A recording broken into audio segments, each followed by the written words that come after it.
എന്താ ഇവിടെ വേറെ ഇനിയിപ്പോ ഫുഡ് കഴിക്കാൻ സമയമായില്ലേ? പോവാം. പിന്നെ കാണാം. ശരി ഞങ്ങളെ.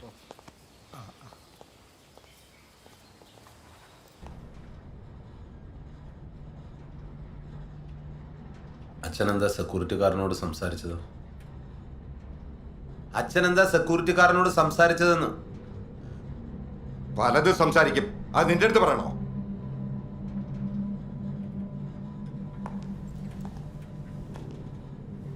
നമ്മുടെ കുടുംബത്തിനകത്തുള്ള എന്തേലും കാര്യം അയാളോട് സംസാരിച്ചെന്നാണ് ചോദിച്ചത്. നീ ആരാണ് എന്നെ ചോദിക്കാൻ? നിന്റെ അമ്മ വീട്ടിലുള്ളതാണ് നിന്നെ കൊല്ലാതെ വിടുന്നത്. മനസ്സിലായ?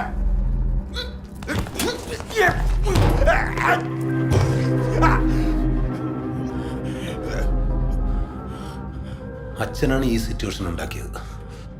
മനസ്സിലായല്ലോ? എന്നെ കൊണ്ട് ചെയ്യിപ്പിക്കരുതായിരുന്നു.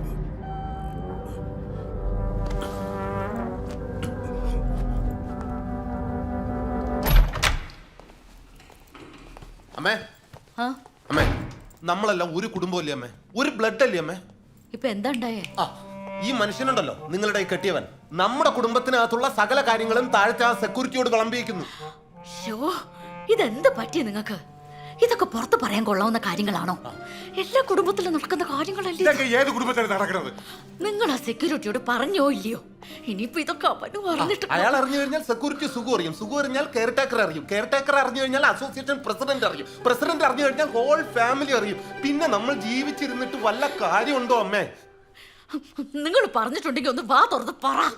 ആൾക്കാരുടെ അടുത്ത് പറഞ്ഞ് അഹകരിക്കാൻ പറ്റുന്ന കാര്യമല്ലേ ഇത്? പിന്നെന്തിനാ സെക്യൂരിറ്റി എന്റെ മുഖത്ത് നോക്കി ഒരു പ്രത്യേക തരം ചിരി ചിരിച്ചത്? നീ തന്നെ പോയി അയാളോട് ചോദിച്ചു നോക്ക്. അയാളെ മുഖത്തെ ചിരിയുടെ അർത്ഥം നോക്കലല്ല എന്റെ പണി.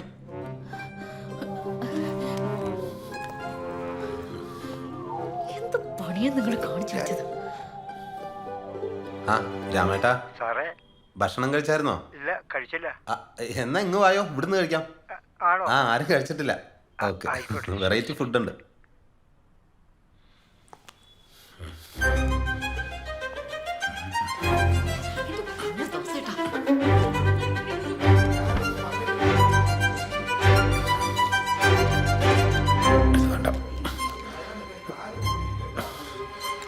ഫ്യൂരുടെ മതി, പെട്ടെന്ന് തീരും.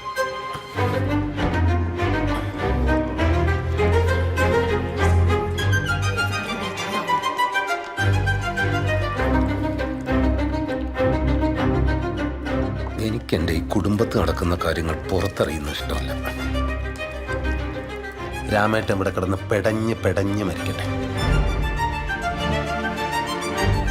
പിന്നെ അച്ഛൻ അയാളോട് പറഞ്ഞത് പുറത്താരും അറിയില്ലല്ലോ, അതോടെ തീരുമല്ലോ.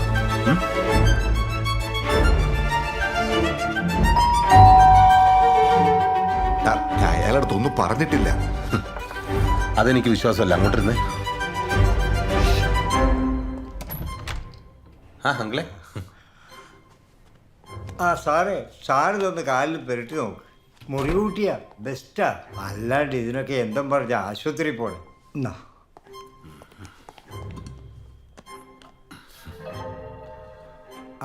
ഫിഷ് മോളിയാ സാറേ? എനിക്ക് തോന്നുന്നു സാറിന്റെ കാലിൽ കടിച്ച തുറപ്പനാന്നാ. എലിശല്യം കൂടുതലാണ്. ഈ വേസ്റ്റൊക്കെ കുന്നുകൂടി കിടക്കുകയാണല്ലോ സാർ. അതുകൊണ്ട് സാറിന് കാര്യം ചെയ്യും, രാത്രി നടക്കാൻ ഇറങ്ങുമ്പോൾ ശ്രദ്ധിച്ചോണം, അല്ലേ കടി ഇനിയും കിട്ടും. തുറന്നപ്പോ കൈ തട്ടിയതാമേ. ഞാനിത് വൃത്തിയാക്കാം. അങ്കിളിരിക്കും, ഇനി ഇത് എടുക്കണ്ട. ഭക്ഷണ സാധനങ്ങൾ വേസ്റ്റ് ആക്കണ്ട. ഫിഷ് മോളിയല്ലേ, മോളിൽ നിന്ന് എടുത്തോ, ഞാൻ കഴിച്ചോളാം.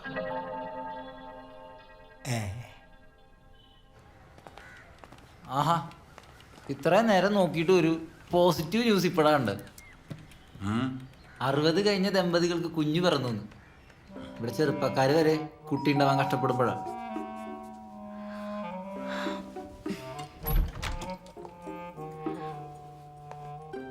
നീ എന്താ ഈ സമയത്ത്? സ്വന്തം വീട്ടിലേക്ക് ഒരു അസമയമൊക്കെ ഉണ്ടോ? അമ്മ എന്തെടുക്കായിരുന്നു? നൈറ്റിയുടെ ഹോക്ക് സ്റ്റിച്ച് ചെയ്യായിരുന്നു. അച്ഛനോടെ?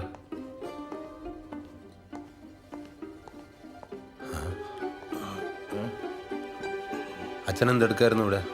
ഞാൻ കിടക്കായിരുന്നു.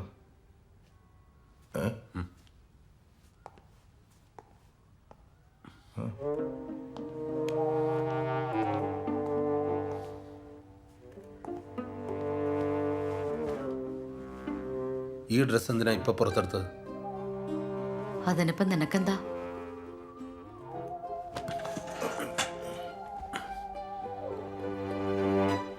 ആ മുറി ഒഴിഞ്ഞു കിടക്കയല്ലേ, അച്ഛൻ ഇനി മുതൽ അവിടെ കിടന്നാൽ മതി. ഒരുമിച്ചുള്ള കിടത്ത് ഇനി വേണ്ട, മനസ്സിലായല്ലോ? തൽക്കാലം ബ്രോഡാഡി ആവാൻ ഞാൻ ഉദ്ദേശിച്ചിട്ടില്ല.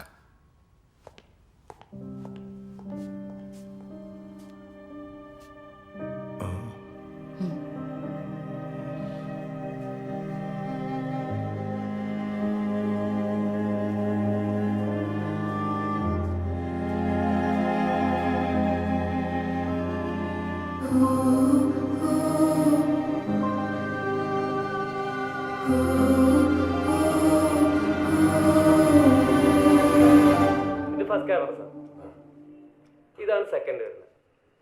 ഓക്കെ, ആ ഇത് തേർഡ്. ഈ ക്യാം അവിടെ ഒരു വിസിബിലിറ്റി ഉണ്ടല്ലോ ഓ ഫുള്ള് ഗ്യാരണ്ടി ആണ്. ഇതിൽ വോയിസും കിട്ടുമല്ലോ. പിന്നെ മൊബൈൽ എപ്പോൾ ആണെങ്കിൽ നോക്കാലോ. നിങ്ങൾക്ക് ഇൻറ്റീരിയർ ചെയ്യുന്ന ആരെങ്കിലും പരിചയമുണ്ടോ? ഈ വീട് ഫുള്ളായിട്ട് സൗണ്ട് പ്രൂഫ് ആക്കണം. ഫുള്ളോ? ഹോം ഫുള്ള് തിയേറ്റർ ആക്കേണ്ട പരിപാടിയാണോ? അല്ല, എനിക്ക് നോയ്സ് പുറത്തു പോകണം ഇഷ്ടമല്ല. അതിനിവിടെ അധികം നോയ്സ് ഒന്നും ഇല്ലല്ലോ. ഇവിടെ ഇനി ഉണ്ടായിക്കൂടുന്നില്ലല്ലോ. 1 2 3 ആ അങ്ങനെ. ഓക്കെ, അതാ ആ നോക്കാം. ശരി.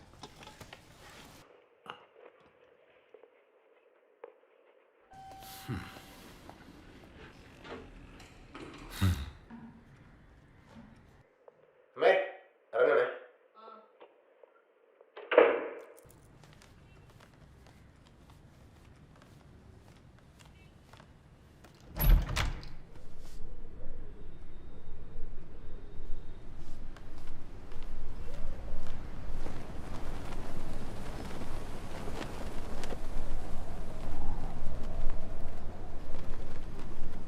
നമുക്ക് അധികാലം ഇങ്ങനെ മുന്നോട്ട് പോകാൻ പറ്റുമെന്ന് തോന്നുന്നില്ല.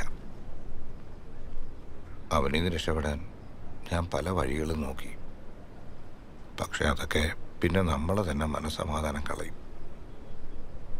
നമ്മളെ മരണം കൊണ്ടല്ലാതെ ഈ പ്രശ്നം തീരില്ല.